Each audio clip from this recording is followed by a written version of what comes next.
Aloha Lahui, this is Kalama with your Lahui News. Before I take off and have a little bit of celebratory birthday cake and also honor my papa for Father's Day, I wanted to make sure that I closed off our report and answered what apparently is some very good and burning question of what's the next step after this. First and foremost, I think the primary focus and concern should be and always has been to make sure that we reconnect the kino of our lahui. And so there are currently a lot of questions and a lot of requests popping up from all over the place in different places throughout Mokuhonu as well as at home, requesting more Aloha Aina.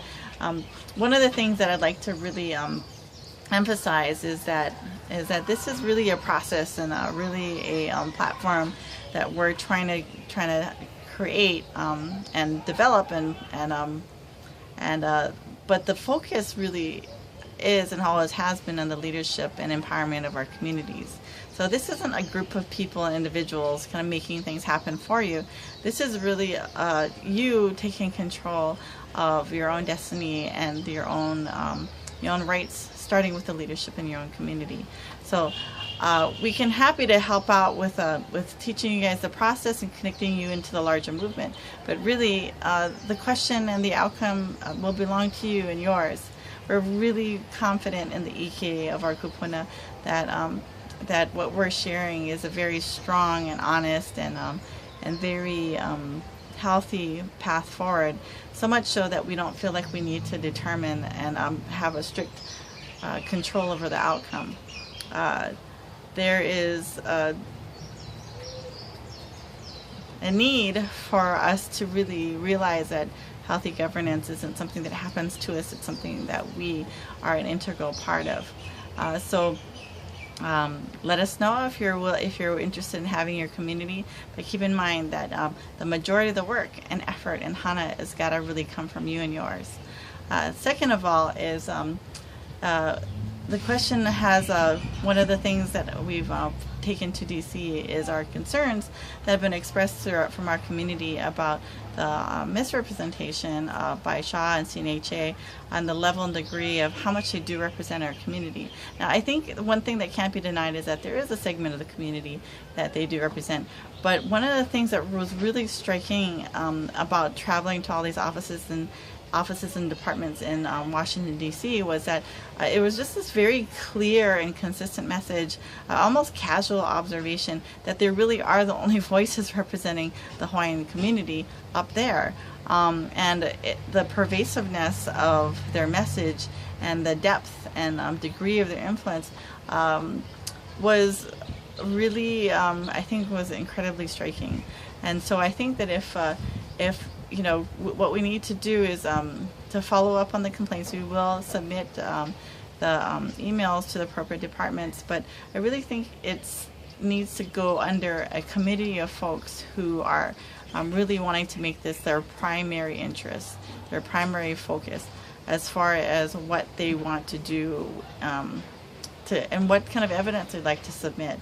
Now, this isn't something that I myself am going to be able to spearhead, and it's not something that I in particular have a personal burning desire to really fulfill. It's really has been an answer to the concerns from our community. So my suggestion is to make sure that you really, whoever does this and the people that do this, that you really submit. There's a tremendous amount of actual, real, and factual evidence that should be submitted, collated, and put together. There's been a lot of accusations of disinformation out there, and we need to make sure that we aren't submitting things that are really kind of rumor and innuendo, that they actually are based upon fact. Also, a considerable effort should be made to reach out to our Wiccan cousins who have also been hurt incredibly by the what has happened in Alaska, and also what has occurred on their sacred caribou birthing lands. The next question I think that needs to really be addressed is a line of communication has now been opened between these various offices and departments for independence. And I think that one of the things that we try to communicate with people is that any small nation throughout the world, you do need to have a certain level of diplomatic relationships. However, one of the things that was also very apparent and striking to me was that there was a lot of, as soon as we mentioned all these good works that we're doing, immediately there was a mention of grants and resources that might be available to us. And I think for Aloha Aina, we've made it really clear that that if we're looking towards independence, we really don't believe that that there might be some specific grants and resources that will be helping our people, and we're definitely not opposed to them. But I think that if it comes to what we discussed, we're talking about really independence, and nobody's going to give us. The United States is not going to give us a grant in order to affect our independence. That's a nice fantasy, but in reality is not going to really happen. So if there are people that are going to be discussing the rights of our people on this level, we have to be incredibly careful. Like I always think about Elliot Ness and the Untouchables. We have to have people who are essentially untouchable and incorruptible by these while potentially well-meaning offers. These offers which can be incredibly distracting.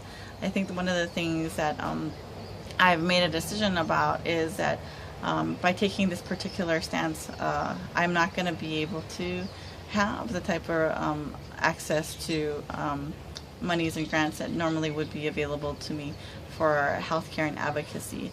However, that was a deliberate and conscious choice on my part, because this direction that we're moving into is it's incredibly important, and it's incredibly necessary to have it not be controlled by the United States federal government or the state of Hawaii.